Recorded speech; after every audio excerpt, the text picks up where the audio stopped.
Something is off about my marriage. My wife and I have been married for 15 years and we have 3 kids. Lately, I've started to realize that I just don't like her much anymore. If we didn't have kids, I don't think we'd even be together. I've been trying to avoid facing this for a while now. We have completely different ways of looking at the world, and that hasn't changed since our honeymoon. In fact, it's only gotten worse. Things haven't been good between us in the bedroom, not even close. We've maybe had sex once a month, and even then I barely even want to. I've even had to take pills to help me do it. I tried to tell myself it was all because of my health problems, but the truth is I'm not attracted to my wife anymore. I used to really want to have sex all the time, but that's changed. The hardest part is I don't have a good reason to leave her. She's not mean or violent. In fact, she's really affectionate. And we've never even cheated on each other. But I think I'm just stuck with a bunch of feelings of hurt and anger that I can't get rid of. I've told her about things that bother me, but she always says it's no big deal or acts like it's fixed when it isn't. I feel like sometimes she treats me with disrespect. It's so subtle she doesn't even notice, even when I point it out. And a few times she's given me the silent treatment for a couple of days. But that hasn't happened in a while, so I try not to think about it. I know people are going to tell me that we should go to marriage counseling. I've tried talking to her about it, but she thinks counseling is only for couples who argue all the time. So, does anyone have any advice? What should I do? Less than BR greater than less than BR greater than I spend a lot of time thinking about why I feel this way after reading some of the replies. Why do I feel like I have to push myself to touch her or tell her that I love her? I thought it was all about anger, that I just had to let it all go. But the more I thought, the more I realized it wasn't anger, it was a feeling of disgust. And it was so strange because my wife is actually pretty good looking. I started to search online, and I found some articles about this kind of feeling. It seemed like my disgust was happening because our marriage felt like a mother-son situation. It was like I wasn't attracted to my wife because she was acting like my mother. And no man wants to sleep with his mom. Then I found some articles written by this author named Laura Doyle. And it really surprised me because she was describing my marriage exactly. She said that wives will try to control their husbands by acting like they're trying to help. The husbands then get upset and become colder. That makes the wives complain about the husbands not being loving, so they get even colder. Laura called it a game where men need respect like they need oxygen. Finally, I had a chance to talk to my wife alone on Saturday. I was super nervous because I didn't know how she would react. I told her I thought our problem was this mother-son dynamic. She was really surprised. She said she didn't see it at all, and she asked me for an example of her treating me like a child. I told her about something that happened just a few days earlier. We keep our recyclables in a bin under the sink. I accidentally left some cardboard next to the bin, not inside it. She asked me in a rude way if I did it. I told her it must have been an accident, then I picked up the cardboard and put it in the bin while she stared at me with a mad look on her face. I then told her about how she always drinks tea in the morning and then leaves her cup on a random counter. I always just put the cup away and I don't make a big deal about it. I asked her how she would feel if I asked her about the teacup and then stared at her while she put it in the dishwasher. She seemed like she finally understood. She looked really embarrassed. She apologized sincerely and said that she would pay more attention next time. It felt like a switch had been flipped. We talked a bit more, and she reached across the table and held my hand. After a while, she looked down at my hand and said, "I thought you stopped loving me." It really broke my heart. I realized then that I never stopped loving her. We just got stuck in this weird pattern without even realizing it. We both knew that our communication skills were terrible and we needed help. I asked if she wanted to try marriage counseling. To my surprise, she said yes right away. It felt like a huge weight had been lifted. Not long after that, we were making dinner and she asked if we could go to the bedroom. I was really excited and I followed her. We didn't have much time, but it was the most passionate sex we've had in years. This time, I didn't need any help from my medicine. We spent almost all day together the next day, and I couldn't keep my hands off her. It was funny because she had been asking me to touch her more and tell her that I love her for years.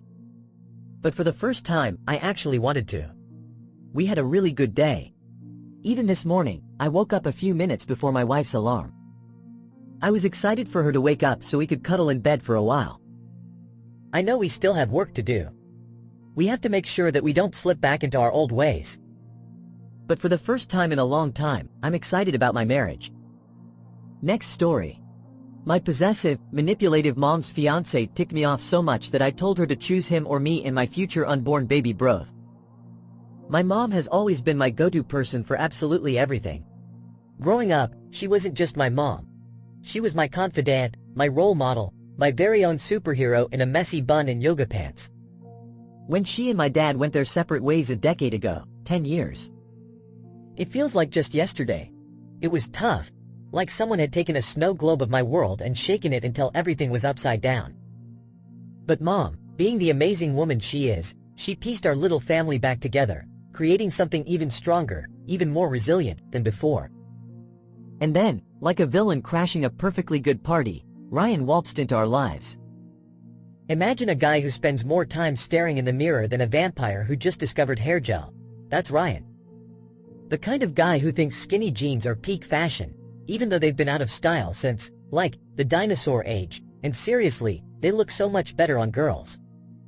He's obsessed with working out, flexing his muscles at any opportunity, even when there isn't one, and talking about himself endlessly.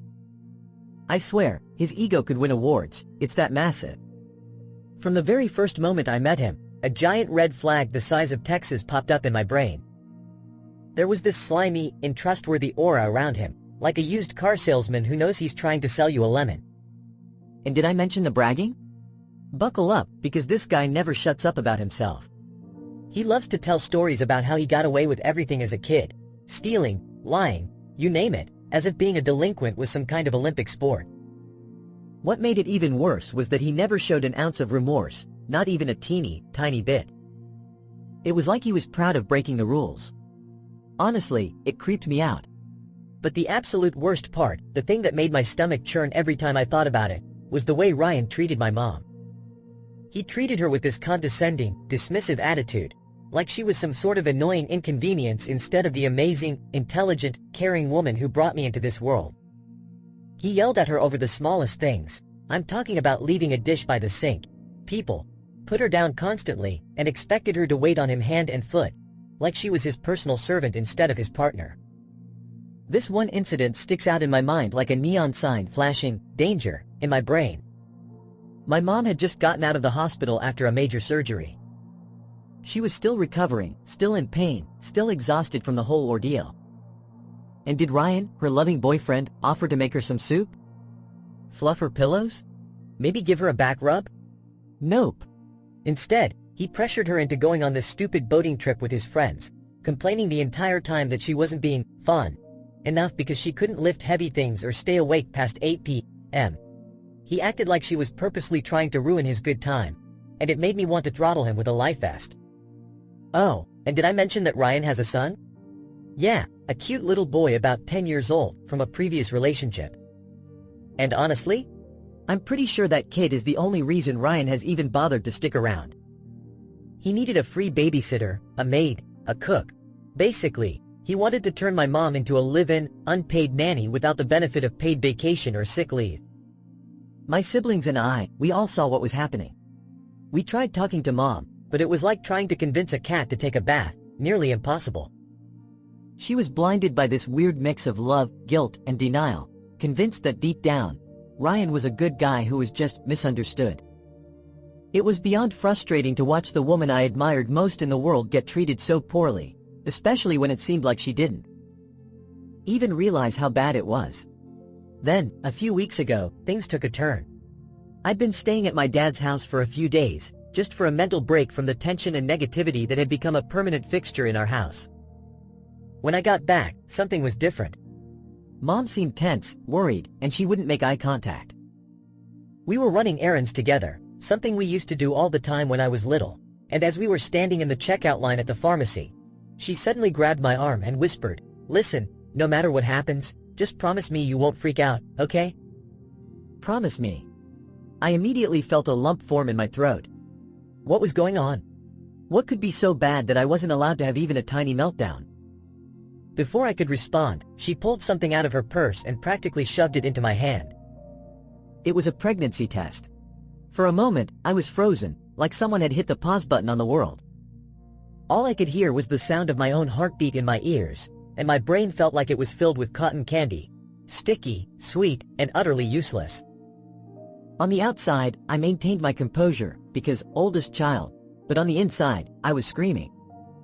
The thought of Ryan, Mr. Skinny Jeans and ego the size of Texas, being permanently attached to my family, of having a half-sibling who would call him Dad, it was almost more than I could bear. And that's when I did something really, really stupid.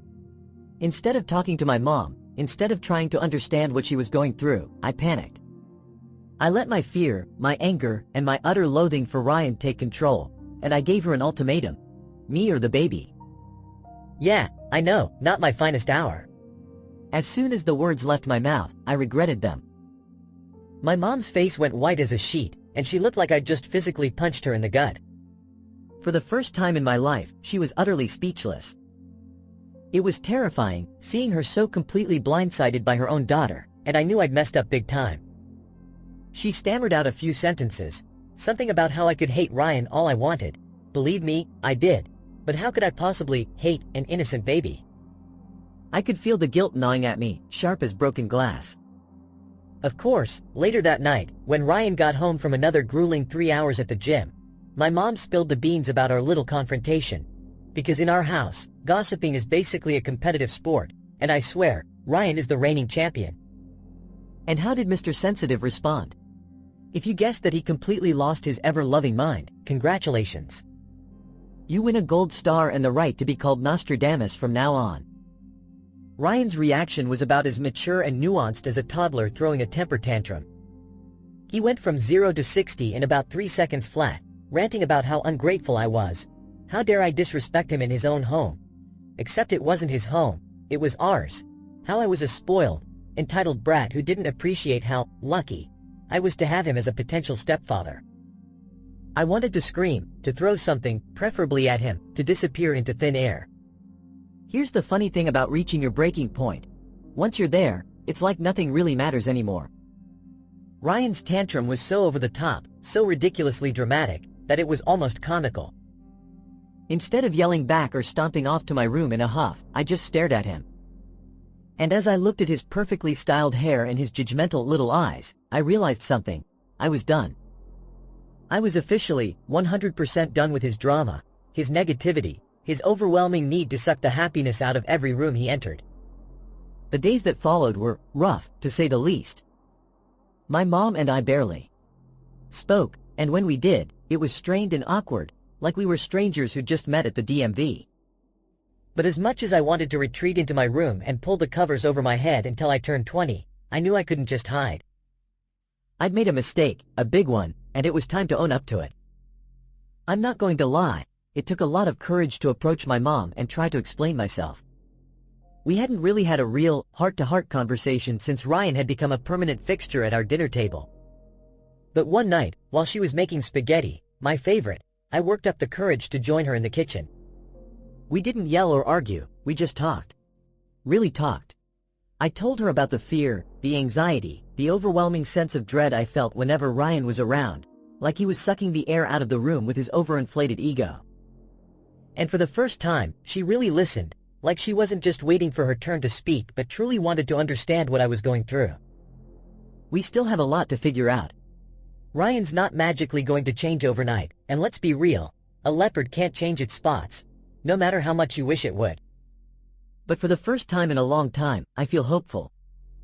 My mom and I are talking again, really talking, and my siblings and I, we have each other's backs, no matter what.